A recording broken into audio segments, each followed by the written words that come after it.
கர்த்தருக்கு ஸ்தோத்திரம். எனக்கு தந்த இந்த கிருபைக்காய் நான் கர்த்தரை ஸ்தோத்தரிக்கிறேன். இன்னைக்கு நம்ம பார்க்க போற பிரசங்கத்தின் தலைப்பு தாவீதினுடைய ஜெபமும் தாவீதினுடைய அனுபவமும் தாவீது நமக்கு கற்றுத்தருகிற பாடமும். இந்த மூன்று காரியங்களை ஒரு 3 வசனத்துக்குள்ளாக கர்த்தர் உள்ளடக்கி அவர் நமக்கு கற்றுத்தருகிறார். 2 சாமுவேலின் புஸ்தகம் 7ஆம் அதிகாரம் 27ஆம் வசனம் முதல் 29ஆம் வசனம் வரை வாசிங்க. உனக்கு வீடு கட்டுவேன் என்று இஸ்ரவேலின் தேவனாகிய சேனைகளின் கர்த்தராயிருக்கிற நீர் உமது அடியானின் செவிக்கு வெளிப்படுத்தினீர். ஆகையால் உம்மை நோக்கி இந்த விண்ணப்பத்தை செய்ய உமது அடியானுக்கு மன தைரியம் கிடைத்தது. இப்போதும் கர்த்தராகிய ஆண்டவரே நீரே தேவன். உம்முடைய வார்த்தைகள் சத்தியம். தேவரீர் உமது அடியானுக்கு இந்த நல் விசேஷங்களை வாக்குத்தத்தம் பண்ணினீர். இப்போதும் உமது அடியானின் வீடு என்றைக்கும் உமக்கு முன்பாக இருக்கும்படி அதை ஆசீர்வதித்தருளும். கர்த்தரான ஆண்டவராகிய தேவரீர் அதை சொன்னீர். உம்முடைய ஆசீர்வாதத்தினாலே உமது அடியானின் வீடு என்றைக்கும் ஆசீர்வதிக்கப்பட்டிருப்பதாக என்றான். தாவீதினுடைய ஜெபமும் தாவீதினுடைய அனுபவமும் தாவீது நமக்கு கற்றுத்தருகிற பாடமும் இந்த 3 வசனத்துல இருக்கிறது. தாவீது எதற்காக ஜெபித்தார் என்றால், கர்த்தர் தனக்கு சொன்ன வாக்குத்தத்தம் நிறைவேறுவதற்காக தாவீது தேவனிடத்துல ஜெபித்தார். இப்ப கர்த்தர் நமக்கு ஒரு வாக்குத்தத்தம் கொடுத்தார். ஆனால் அந்த வாக்குத்தத்தத்தை வச்சு நாம ஜெபிக்க வேண்டும். ஏதோ 1996 சொன்னார், அதை அப்படியே விட்டுட்டு நம்ம போகக்கூடாது. கர்த்தர் நமக்கு ஒரு வாக்குத்தத்தம் சொன்னால் அதுக்காக நாம என்ன செய்யணும்? ஜெபிக்கணும். இப்ப தாவீதுட்ட கர்த்தர் ஒரு வாக்குத்தத்தம் சொல்றார். என்ன சொல்லுதார்? நான் உனக்கு வீடு கட்டுவேன்னார். கர்த்தர் தாவீதுக்கு இலவசமா வீடை கட்டி கொடுக்கார். யாருக்கு? ஒரு ஆடு மேய்ப்பனுக்கு கர்த்தர் இலவசமா என்ன செய்து கொடுக்கார்? வீட்டை கட்டி கொடுத்தார். நான் கர்த்தர் இடத்துல அதை படிக்கும் போது கேட்டேன், கர்த்தாவே, தாவீதுக்கு இலவசமா வீட்டை கட்டி கொடுக்க காரணம் என்ன? கண்டிப்பா நமக்கு தெரியணும். ஏன்னா யாரும் இந்த உலகத்துல இலவசமா வீடு கட்டி தர மாட்டாங்க. ஆனா இந்த உலகத்திலேயே தாவீதுக்கு கர்த்தர் ஒரு வீட்டையே கட்டி கொடுக்கார். நான் கர்த்தர் இடத்துல கேட்கும் போது 2 காரியம் சொன்னார். ஒன்னு, தாவீத என் மகனை அவனுடைய தகப்பன் நினைக்கல, என் மகனை அவருடைய சகோதரர்கள் அப்பமா எண்ணினாங்க. ஆனா இப்படி வந்த அந்த சூழ்நிலையிலோ தாவீது என்ன செய்தார்? ஆனால் கர்த்தர் என் மேய்ப்பராய் இருக்கிறார் என்று சொன்னான். என்ன புல்லுள்ள இடங்கள்ல மேய்க்கிறார் என்று சொன்னான். மரண இருளின் பள்ளத்தாக்கிலும் அவர் என் கூட இருப்பார் என்று சொன்னான். அதனால அவன் என் மேல வச்ச விசுவாசத்தை பார்த்து, அவன் என் மேல வச்ச நம்பிக்கையை பார்த்து, அவன் எனக்காக நிற்கிற வைராக்கியத்தை பார்த்து நான் அவனுக்கு ஒரு வீட்டை இலவசமா கட்டி கொடுத்தேன்னார். அப்ப இப்படி நம்மளும் வாழ்ந்தா நமக்கு கர்த்தர் எல்லாமே எப்படி தருவார்? இலவசமா தருவார். கர்த்தர் நமக்கு எல்லாம் இலவசமா தரணுமானால் எந்த சூழ்நிலையிலோ நாம கர்த்தருக்காக நிக்கணும், கர்த்தருக்காக விசுவாசத்தோடு வாழணும். நீர் என் கோட்டை, நீர் என் அடைக்கலம், நான் நம்பி இருக்கிறவர் என்று சொன்னேன் என்று சொல்லி தாவீது சொல்லும் போது கர்த்தர் அவனுக்கு ஒரு வீட்டை கட்டி கொடுத்தார். தகப்பன் நினைக்கல, சகோதரன் நினைக்கல, சொத்துல ஒரு பாதியும் கொடுக்கல, ஆனா கர்த்தர் கட்டி கொடுத்தார். அவன் எந்த சூழ்நிலையிலும் கர்த்தருக்காக நின்னான். எந்த சூழ்நிலையிலும் நீர் என் கோட்டை என்று சொன்னான். எந்த சூழ்நிலையிலும் நீரே என் அடைக்கலம்னு சொன்னான். எந்த சூழ்நிலையிலும் நான் நம்பி இருக்கிறவர் நீரே என்றான். மரண இருளின் பள்ளத்தாக்கிலும் நீர் என் கூட இருக்கிறீர் என்றான். இவன் அறிக்கையிட்ட இந்த விசுவாசத்தை எல்லாம் கர்த்தர் கண்டு இவன் அறிக்கையிட்ட அந்த நம்பிக்கையெல்லாம் கர்த்தர் கண்டு இவனுக்கு ஒரு வீட்டை கட்டி கொடுத்தார். ஒண்ணு. ரெண்டாவது, சங்கீதம் 138 சங்கீதம் 8வது வசனத்தின்படி எனக்காக கர்த்தர் யாவையும் செய்து முடிப்பார் என்கிற விசுவாசமும் நம்பிக்கையும் தாவீதின் இடத்துல இருந்தது. நம்மளை யாரு வெறுத்தாலும், நம்மளை யாரு அற்பமா எண்ணினாலோ, அந்த சூழ்நிலையிலோ நாம கர்த்தருக்காக நின்னோமானால் கர்த்தர் நமக்காக யாவையும் செய்து முடிப்பார். நம்ம அவங்க போயிருவாங்க, அண்ணன் வெறுத்துட்டான், தம்பி வெறுத்துட்டான், அவன் எனக்கு சொத்துல பாதி தரல, அப்படி தாவீது நினைக்கவே இல்லை. அவன் வெறும் ஆடு மேய்ப்பன், படிப்பு இல்லை, அவனுக்கு சொத்துல பங்கு கிடைக்கல. ஆனாலும் தாவீது, கர்த்தாவே நீர் என் கோட்டை, எனக்கு வீடு இல்லைனாலும் நீர் என் அடைக்கலாம், எனக்கு வீடு இல்லைனாலும் நான் நம்பி இருக்கிறவர் நீரே. அவனுக்கு தான் கர்த்தர் இலவசமா ஒரு வீட்டை கட்டி கொடுக்கார். ஈராம் ராஜாவை அனுப்பி, ஈராம் ராஜா மோலோ ஸ்தச்சரை அனுப்பி, ஸ்தானாதிபதிகளை அனுப்பி ஒரு வீட்டை கட்டி கொடுக்கார். எல்லாம் இலவசம். ஒரு மரம் கூட அவன் வாங்கல, கேதுரு மரத்தால கட்டி கொடுக்கார். அதான் தாவீதுக்கு அருளின நிச்சயமான கிருபைகளையும் நமக்கும் வச்சிருக்கார். இதான் தாவீதினுடைய அனுபவம், ஒரு ஆடு மேய்ப்பனுடைய அனுபவம். அவன் படிப்பு இல்லை, அவனுக்கு எதுவுமே இல்லை. ஆனா இவ்வளவு ஆஸ்தி எப்படி கிடைச்சது? நம்ம படிச்சிருக்கோம், நமக்கு திறமை இருக்கு, நாலேஜ் இருக்கு, கையின் எல்லாம் இருக்கு. ஆனா இவ்வளவு ஆஸ்தி நமக்கு வந்துதா? வரலையே. இது வரைக்கும் நம்ம சம்பாதிச்ச இவ்வளவு ஆஸ்தி வந்திருக்கா? ஆனா தாவீதை பாருங்க, ஆடுதான் மேய்ச்சார். ஆனா அவருக்கு என்ன செஞ்சுட்டார்? ஒரு வீட்டையே இலவசமா கட்டி கொடுத்துட்டார். நான் கர்த்தர்ட்ட கேட்ட கேள்வியே தான், இந்த வேதத்திலேயே வீட்டை இலவசமா கர்த்தர் கட்டி கொடுத்தாரானா அது யாருக்கு? தாவீதுக்கு தான். ஒரு பைசா கூட தாவீது போடல. கர்த்தாவை எப்படி கத்தி கொடுத்த? அவன் என் மகன், எனக்காக தகப்பன் வெறுத்தாலும் சகோதரன் அற்பமா எண்ணினாலும் எனக்காக நீரே என் கோட்டை என்று சொல்லி அவன் என் மேல நம்பிக்கை வச்சான். நம்பின அவர்களை நீர் விடுவித்தீர். நம்பினவனுக்கு கர்த்தர் கட்டி கொடுத்தார்.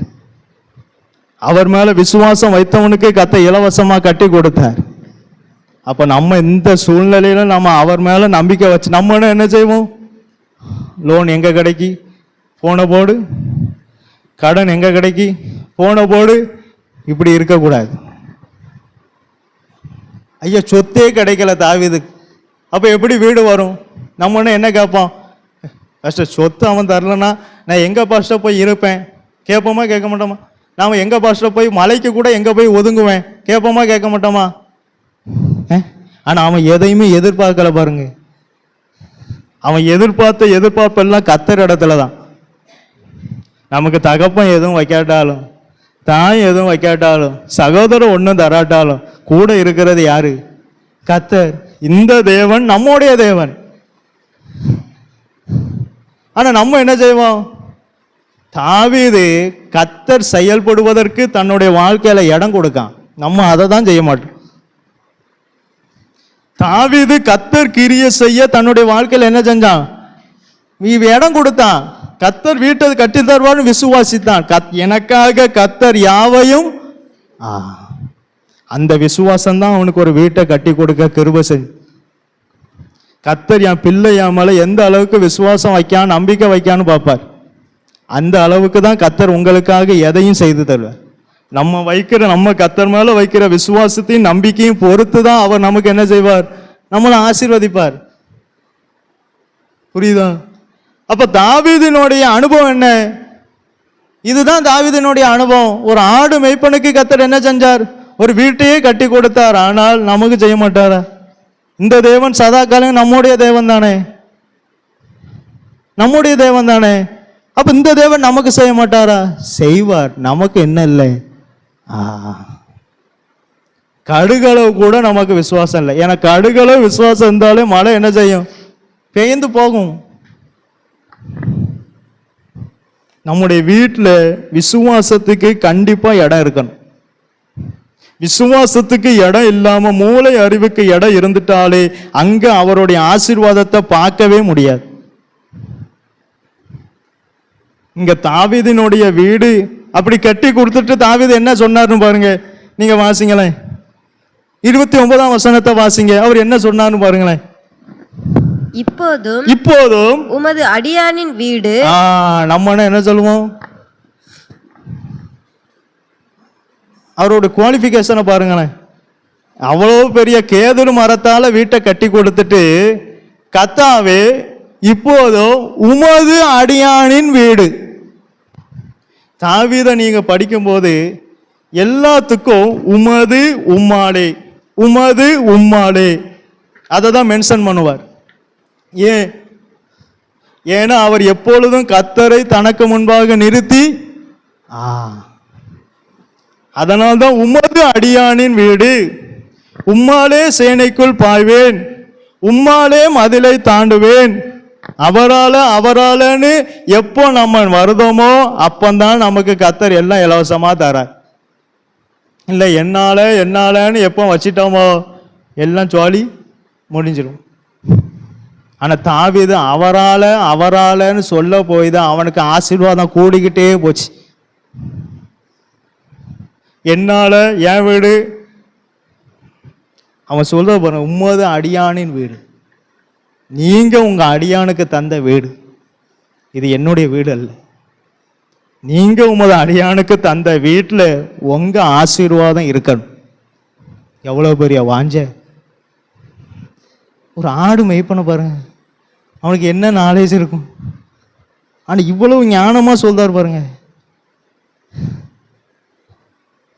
நீர் எனக்கு தந்த வீட்டில் உம்முடைய ஆசீர்வாதத்தினால உமது அடியானின் வீடு என்றைக்கும் ஆசீர்வாதமா இருக்கணும்.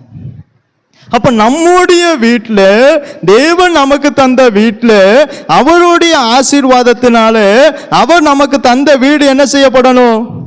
ஆசீர்வதிக்கப்படணும்.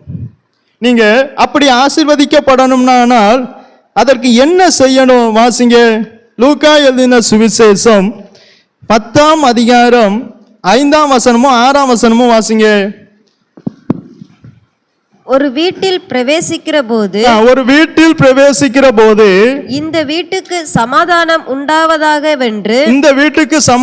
உண்டாவதாக என்று முதலாவது சொல்லுங்கள்.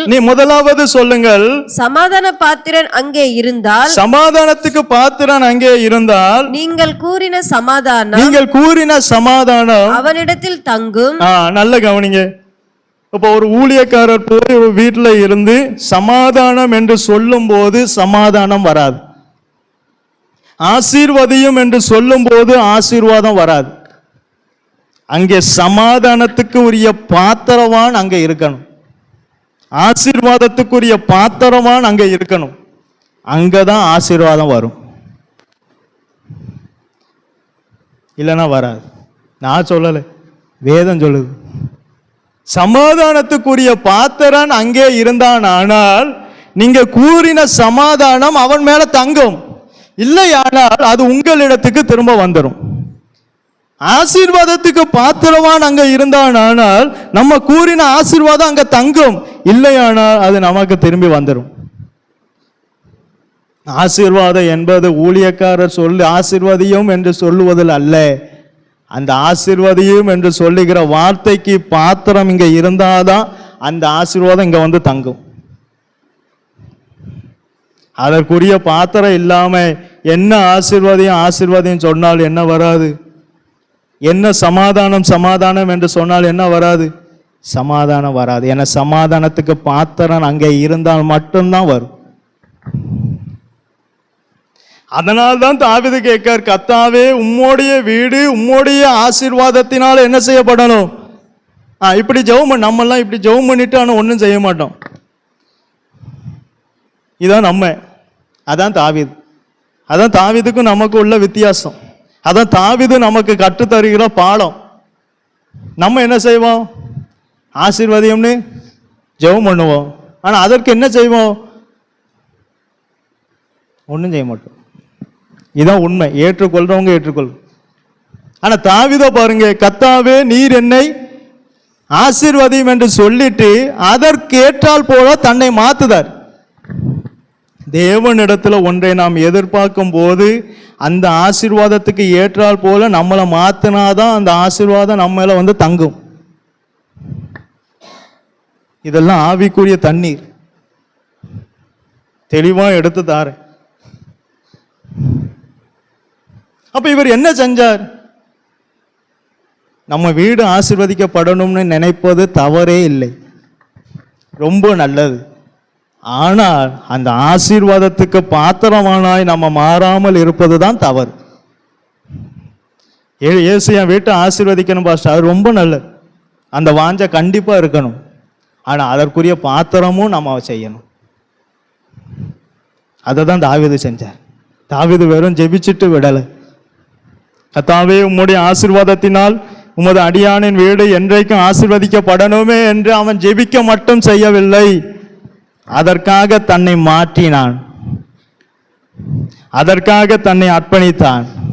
நம்ம வீடு ஆசீர்வதிக்கப்படணுமானால், நம்ம பிள்ளைகள் ஆசீர்வதிக்கப்படணுமானால் அதற்காக நம்மகிட்ட சில மாற்றங்கள் வரணும். சும்மா கர்த்தாவே ஆசீர்வாதம் ஆசீர்வாதம் 10 மணி நேரம் உட்கார்ந்து ஜெபிச்சாலும் இறங்காது. நான் சொல்லலாம், வசன பிரகாரம் தான் சொல்றேன், வராது. ஏன்னா அதற்குரிய மாற்றம் எங்க இல்ல, இங்க இல்ல. அப்ப எப்படி வரும்? வாக்குத்தத்தம் இருக்கு. தாவீதுக்கு கத்த வாக்குத்தத்தம் கொடுத்த, அங்க வாக்குத்தத்தத்தை வச்சு ஜெபித்தார், அதற்கு ஏற்றால் போல தன்னை மாற்றினார். சில வாக்குத்தத்தம் நம்ம நிறைவேறணுமானால் அந்த வாக்குத்தத்தத்தை வச்சு ஜெபிக்கணும், அதற்கு ஏற்றால் போல நம்மை மாற்றணும். சும்மா வாக்குத்தத்தம் அவர் சொல்லிட்டாரு, அவர் அப்படியே நிறைவேற்றுவார், அவர் நிறைவேற்றுவார், அதற்குரிய பாத்திரம் நம்மகிட்ட இருக்கணும். அப்ப தாவீது என்ன செஞ்சார்? அதற்கு ஏற்றாற் போல எப்படி மாத்தினார்? தேவன் ஆசீர்வாதத்தை எதிர்பார்த்த தாவீது அந்த ஆசீர்வாதம் என்னிடத்தில் வருவதற்கு அவர் தன்னை எப்படி மாற்றிக்கொண்டார்னு பாருங்க. சங்கீதம் 51 சங்கீதம் 5 வசனத்தை வாசிங்க. இதோ நான் துர்க்குணத்தில் உருவானேன், என் தாய் என்னை பாவத்தில் கர்ப்பந்தரித்தாள். இதோ உள்ளத்தில் உண்மை இருக்க விரும்புகிறீர். அப்ப தாவீது தேவனுடைய ஆசீர்வாதத்தை நான் பெற்றுக்கொள்ளும்படிக்காக, தேவனுடைய ஆசீர்வாதத்துக்கு தன்னை பாத்திரவானாய் மாற்றும்படிக்காக அவர் தேவனிடத்தில் அலசி பார்த்தபோது, தேவன் எதை விரும்புகிறார் என்று பார்த்தபோது தாவீதுக்கு ஒன்று தெரிஞ்சது, அவர் நான் உண்மை உள்ளவனாக இருக்க வேண்டும் என்று விரும்புகிறார். என உண்மையுள்ள மனுஷன்தான் பரிபூர்ண ஆசீர்வாதத்தை பெறுவான். அதனால நான் உண்மை உள்ளவனாய் இருந்தால்தான் அவரிடத்துல நான் எதிர்பார்த்த ஆசீர்வாதம் எனக்கு வரும்.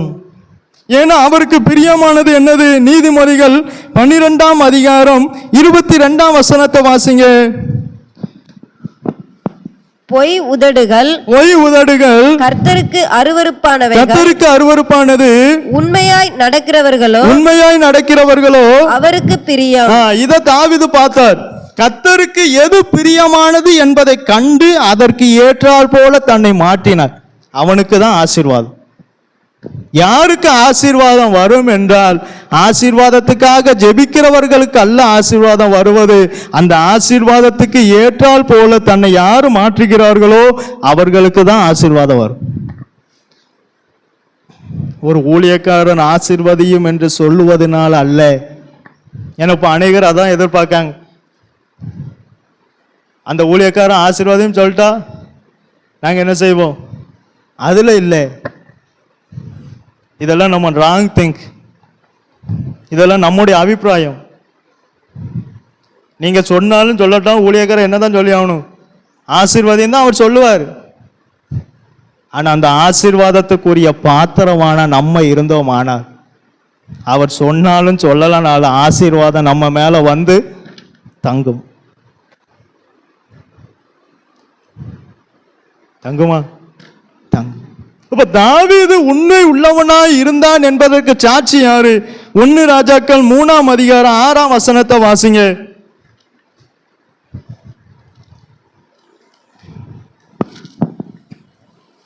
1 ராஜாக்கள் 3ஆம் அதிகாரம் 6ஆம் வசனம். அதற்கு சாலமோன் என் தகப்பனாகிய தாவீது என்னும் உமது அடியான், நல்ல கவனிங்க, என் தகப்பனாகிய தாவீது என்னும் உமது அடியான் உம்மை பற்றி உண்மையும் நீதியும் மன நேர்மையுமாய் உமக்கு முன்பாக நடந்தபடியே.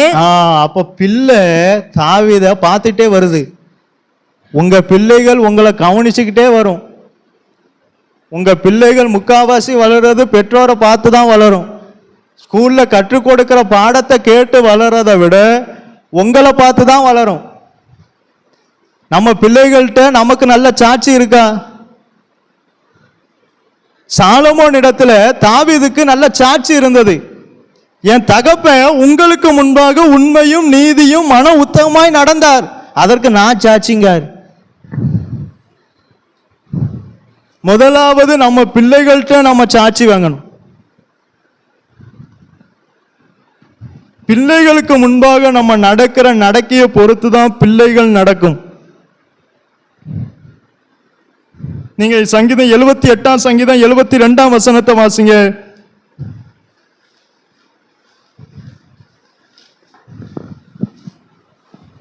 இவன் அவர்களை தன் இருதயத்தின் உண்மையின்படியே மேய்த்து.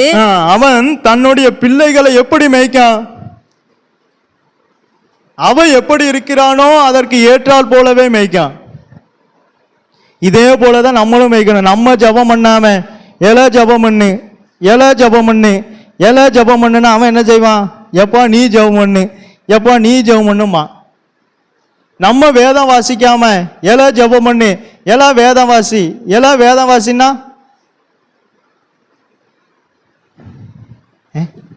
இப்போ முக்காவாசி பெற்றோர் என்ன சொல்றாங்க? அதான் செய்தாங்க. இவங்க ஜபிக்காம பிள்ளைகளை ஜபிக்க சொல்றது. நம்ம ஆலயத்துக்கு வராம பிள்ளைகள் எப்படி வரும்?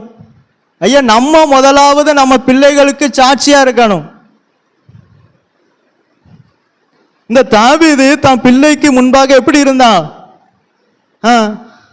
தான் பிள்ளைக்கு முன்பாக சாட்சியா காட்டல, அந்த சாட்சியை தான் பிள்ளை பாக்கு நடந்தான்.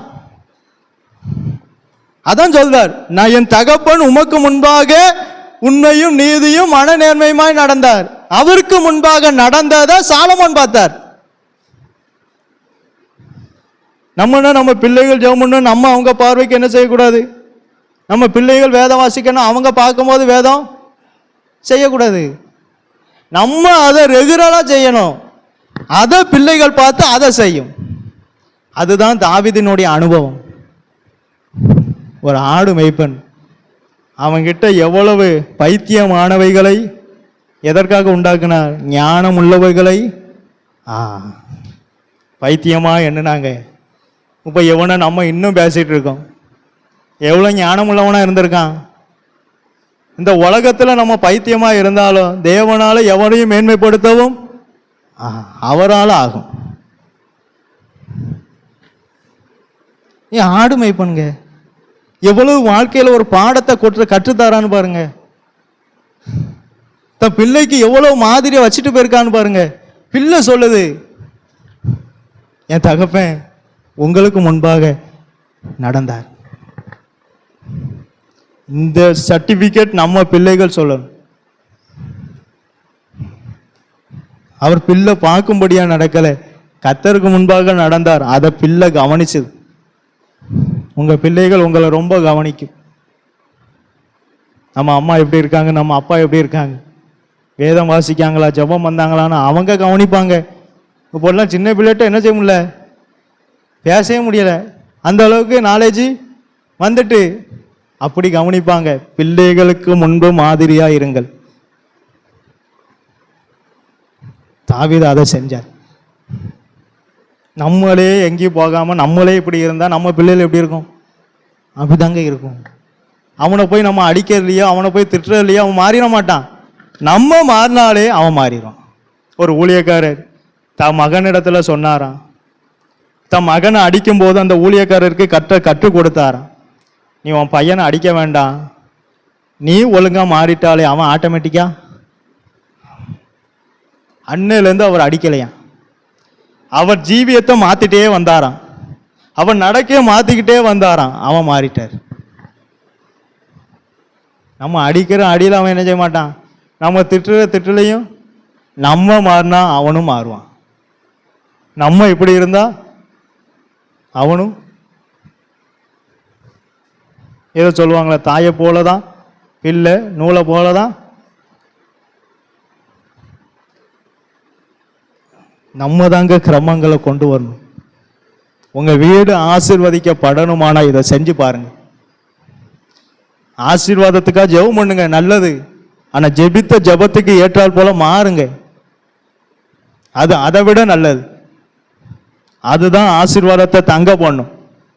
ஜெபித்த ஜெபம் என்ன செய்யாத ஆசீர்வாதத்தை தங்க பண்ணாது. இவங்க போய் என்னதான் சமாதானம் என்று கோரினாலும் அந்த சமாதானத்துக்கு பாத்திரவான் அந்த வீட்டில் இருந்தால் மட்டுமே நீங்கள் கூறின சமாதானம் அங்கே தங்கும். இல்லைன்னா 10,000 தடவை அங்க உட்கார்ந்து சமாதானம் சமாதானம் சமாதானம் என்று மந்திரம் போல சொல்லிட்டு இருந்தாலும் என்ன ஆகாது, நோ யூஸ். இயேசு நம்மிடத்துல வேற பாத்திரத்தை எதிர்பார்ப்பார். அவர் ஆசீர்வதிக்க ரெடி, அவர் ஆசீர்வதிக்க ரெடி. அதற்குரிய பாத்திரம் இங்க ரெடியா, அதான் முக்கியம். அவர் அவருடைய ஆசீர்வாதத்தினால தாவீதினுடைய வீட்டை ஆசீர்வதிக்க, அவர் வீட்டை கட்டி கொடுத்தவரால் ஆசீர்வதிக்க முடியாதா? ஆனா தாவீதினுடைய வாஞ்சியை பாருங்க, என் வீட்டுல என்ன இருக்கோ இல்லையோ உங்க ஆசீர்வாதம் இருக்கணும். வாஷிங் மிஷின் இருக்கோ இல்லையோ, ஃப்ரிட்ஜ் இருக்கோ இல்லையோ, ஏசி இருக்கோ இல்லையோ, என்ன இருக்கோ இல்லையோ, கூரையே இல்லாம இருந்தாலும் அந்த வீட்டுல உங்க ஆசீர்வாதம் இருக்கணும். ஓபேத் ஏதோமினுடைய வீட்டில் ஆசீர்வாதம் போய் தங்கிச்சு, பெட்டியிலிருந்து ஆசீர்வாதம் வலியுது. காரணம் ஆசீர்வாதத்துக்கு பாத்திரவான் அங்க இருக்கான். தாவீது ஆச்சரியப்படுதார், இவ்வளவு ஆசீர்வாதம் இவனுக்கு எப்படி? அதற்கு ஏற்றாற் போல தன்னை மாற்றினான். தேவன் ஆசீர்வதிக்க மாட்டார்னு சொல்லவே இல்லைங்க. நம்ம அதற்கு ஏற்றாற் போல மாறலை. நம்ம ஊனா 2 பேர், ஒன்று தேவன், இன்னொன்று சாத்தான். இவங்க 2 பேரை விட்டா நமக்கு வேற யாருமே கிடைக்காது. நீங்க ஆசீர்வாதத்துக்கு பாத்திரவானா மாறுங்க, அதன் பிறகு இந்த வசனம் கண்டிப்பா நிறைவேறும். அப்பந்தான் சொன்னதை அவர் என்ன செய்வார், செய்து முடிப்பார். வாக்குத்தத்தம் என்னைக்குனாலும் நிறைவேறும். நீங்க மாறுற வர அது காத்திருக்கும், அது வச்சுட்டே இருப்பார், வச்சுட்டே இருப்பார். அதான் தாமதித்தாலும் அதற்காக. ஏன் தாமதிக்கு? இங்க இன்னும் மாற்றம் வரல, இன்னும் பாத்திரம் வரல. அது வந்துட்டுனா ஐயா திராட்சை ரசம் குறைவு, அதுக்கு முன்னாடி உள்ள கச்சாடியில தான் அந்த திராட்சை ரசம் குறைஞ்சு. அந்த கச்சாடியை இயேசு வாங்கினாரா? ஏன் அதை வாங்கி அதுல தண்ணியை ஊற்றி திராட்சை ரசமா ஆக்க வேண்டியதானே? ஏன் வெளியில இருந்து கச்சாடியை கொண்டு வர சொல்றார்? எவ்வளவு ஞானமா செய்தார் பாருங்க. ஐயா திராட்சை ரசம் குறைஞ்சிட்டு இல்லை, அப்ப அந்த கச்சாடியை கொண்டு வாங்க, அதுல தண்ணி ஊத்துங்கன்னு சொல்லலாமா? ஏன் வெளியில இருக்கிற கச்சாடியை கொண்டு வாங்க? அதுதான் அதற்குரிய பாத்திரம். அதற்குரிய பாத்திரம் எதுவோ அதை கொண்டு வந்தாதான் அது நிரப்பப்படும். இப்போ குறைஞ்ச பாத்திரத்தை என்கிட்ட கொண்டு வந்தாங்களா, அதுல என் மகிமை வெளிப்படாது. ஆனா வெளியில இருக்கிற கச்சாடி அதற்குரிய பாத்திரமா இருக்கு, அதை என்கிட்ட கொண்டு வாங்க. இயேசு அதை தான் கேட்பார். நீங்க இதை செஞ்சுட்டு ஆசீர்வாதத்தை எதிர்பாருங்க, அவர் ஆசீர்வதிக்காம இருக்கவே மாட்டார். அதனால்தான் தாவீதினுடைய ஜெபமும் தாவீதினுடைய அனுபவமும் தாவீது நமக்கு கற்றுத்தருகிற பாடம். நம்ம வீட்டில் நம்ம பிள்ளைகளுக்கு நம்ம உண்மையா இருக்கணும். அந்த சாட்சியை கொண்டு வாங்க, உங்களை கர்த்தரே ஆசீர்வதிப்பார். அத்தனை பொண்ணு வெள்ளி இவனுக்கு எப்படிங்க கிடைச்சது? ஒரு ஆடு மேய்ப்பேன், தகப்பனும் சொத்து எழுதி கொடுக்கல, ஒரு பங்கும் கொடுக்கல, இவனுக்கு எப்படி அவ்வளவு சொத்து கிடைச்சது? எல்லாம் இலவசம். கவர்மெண்ட் கூட நம்ம கொடுக்கறத வாங்கி தான் நமக்கு இலவசமா தருவாங்களே தவிர அவங்களா இலவசமா, ஆனா நம்ம கர்த்தர் எல்லாமே இலவசமா தர. அப்ப இதுக்காக நம்ம என்னெல்லாம் செய்யலாம்? கவர்மெண்ட் கூட என்ன செய்யும்? நம்ம கொடுக்கறதுல தான் இலவசமா தரும். நம்ம கொடுக்கறது அங்கேருந்து இங்கே வருது, அது பொருளாவோ பணமாவோ வருது, இவ்வளோதான் வித்தியாசம். ஆனால் கர்த்தர் அப்படி இல்லை, இலவசமாக கொடுப்பார். எந்த சூழ்நிலையிலும் அவருக்காக நீங்கள் வாழ்ந்து பாருங்களேன், அவரே தஞ்சம்னு பிடிச்சு பாருங்களேன், எல்லாம் இனமாக கொடுப்பார். கர்த்தர் மேல் நம்பிக்கை வைக்கிற மனுஷன் அல்ல, கர்த்தரையே தன் நம்பிக்கையா வைக்கிற மனுஷன்தான் தாவீது. அவன் பாக்கியவான். அதான் கர்த்தர் எனக்கு சொல்லி தந்தார். எந்த சூழ்நிலையில் அவன் எனக்காக நின்னான், நானே அவன் கோட்டைன்னு சொன்னான், அவன் என்னையே அடைக்கலமா எண்ணுனான், அவன் என்னையே நம்பி இருந்தான், அவன் என் மேல வச்ச நம்பிக்கையை பார்த்து தான் நான் அவனுக்கு வீட்டை கட்டி கொடுத்தேன். எவ்வளோ தேவன் பாருங்க. தேவன் நம்மகிட்ட என்ன எதிர்பார்க்க? அவரையே தஞ்சம்னு இருந்துட்டா போதும், எல்லாம் அவர் தருவார்.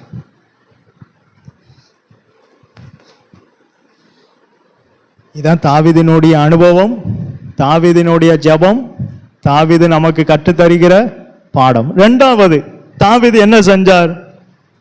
ஜெபித்தார்.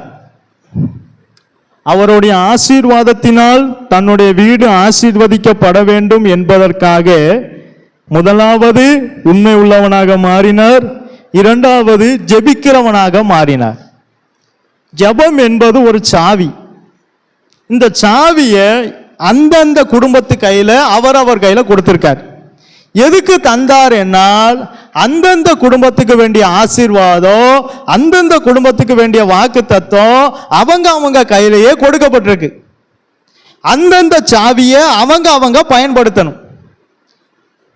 ஜெபம் என்பது என்னது? இந்த சாவியை வச்சு திறக்காத கதவே இருக்காது. இரும்பு கதவானாலும் ஜெபிக்கிறவனுக்கு முன்பு தானாய் திறக்கும். அதான் சாவி, அதான் ஜெபம். அப்ப தாவீது இரண்டாவது ஜெபிக்கிறவனாய் இருந்தான். நம்முடைய வீடு அவருடைய ஆசீர்வாதத்தினால் ஆசீர்வதிக்கப்படணுமானால் ஜெபம் அவசியம்.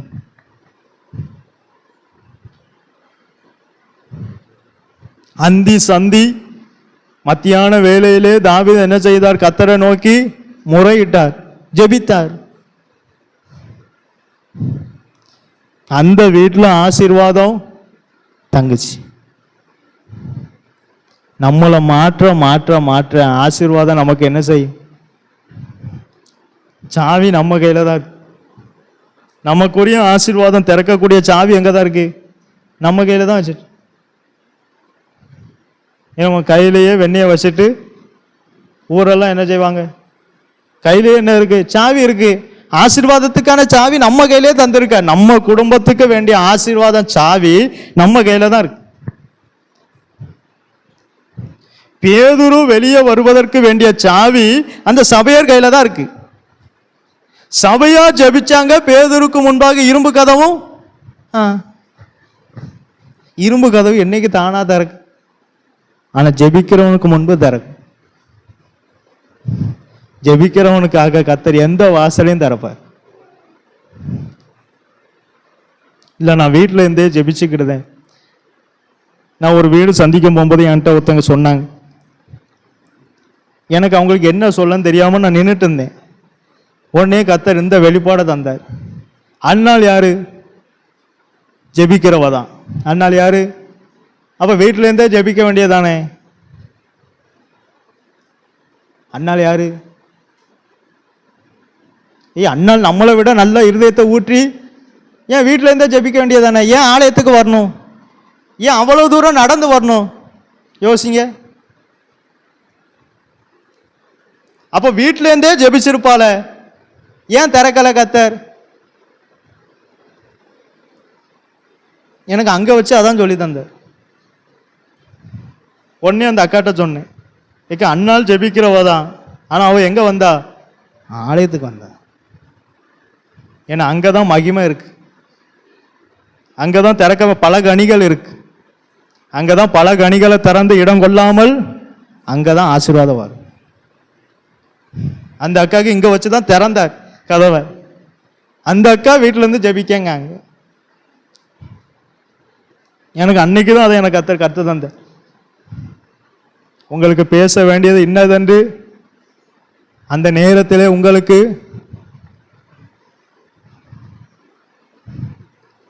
வீட்டில இருந்து ஜெபிங்க. ஆனா அண்ணாள் ஜெபிக்கிறவ தான் ஆலயத்துக்கு வந்தா. கதவு திறக்கப்பட்டது ஆலயத்துல, பதில் வந்ததும் ஆலயத்துக்கு தான் கொண்டு வந்தா, வீட்டிலேயே வைக்கல. இது நம்முடைய மூல அறிவு. ஆலயத்துல தான் பல கனிகள் திறக்கப்படும். சங்கீதம் 11ஆம் சங்கீதத்துல ஒரு வசனம் இருக்கு பாருங்க, வாசிங்க. தேவன் எங்க இருக்கிறார்? 11ஆம் சங்கீதம் தான், ஆனா வசனம் என்னன்னு சொல்லுங்க. 4ஆம் வசனமா? 4ஆம் வசனம் வாசிங்க. கர்த்தர் தம்முடைய பரிசுத்த ஆலயத்தில் இருக்கிறார். ஆலயத்தில் இருக்கிறார். கர்த்தர் எங்க இருக்கார்? பரிசுத்த ஆலயத்தில் இருக்கார். அங்க வரணும். வருத்தப்பட்டு பாரம் சுமக்கிறவர்களே நீங்கள் எல்லாரும் என்னிடத்தில் வாருங்கள்.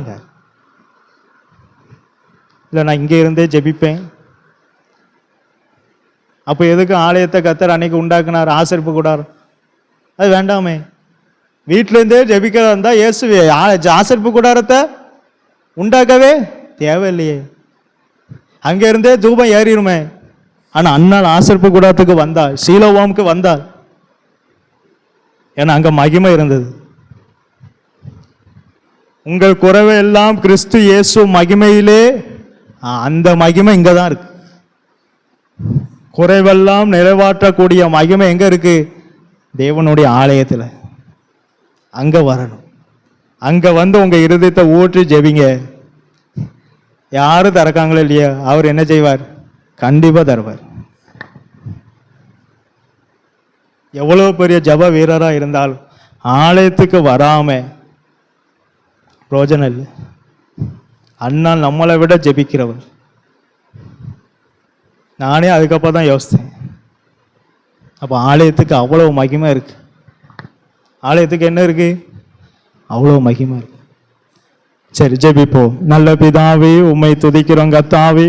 இதற்குமே தகுதி இல்லாத எங்களை உம்முடைய சந்நிதியை கூட்டி சேர்த்த தயவுக்காய் உம ஸ்தோத்திரம் அப்பா.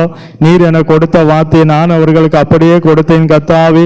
அதெல்லாம் நான் பூமியிலே உம்மை மகிமைப்படுத்தினேன். இன்னமும் மகிமைப்படுத்த கிருபதாரும் கர்த்தாவே. வந்த ஒவ்வொருவரையும் நீர் ஆசீர்வதியும். வசனத்தை கேட்கிறவர்களாய் மாத்திரம் இராமல் அப்பா, அதன்படி செய்கிறவர்களாய் எங்களை மாற்றும். உம்முடைய நாம மாத்திரம் மகிமைப்படட்டும். இயேசுவின் நாமத்தினால் ஜெபங்கேலும் ஜீவனுள்ள நல்ல பிதாவே.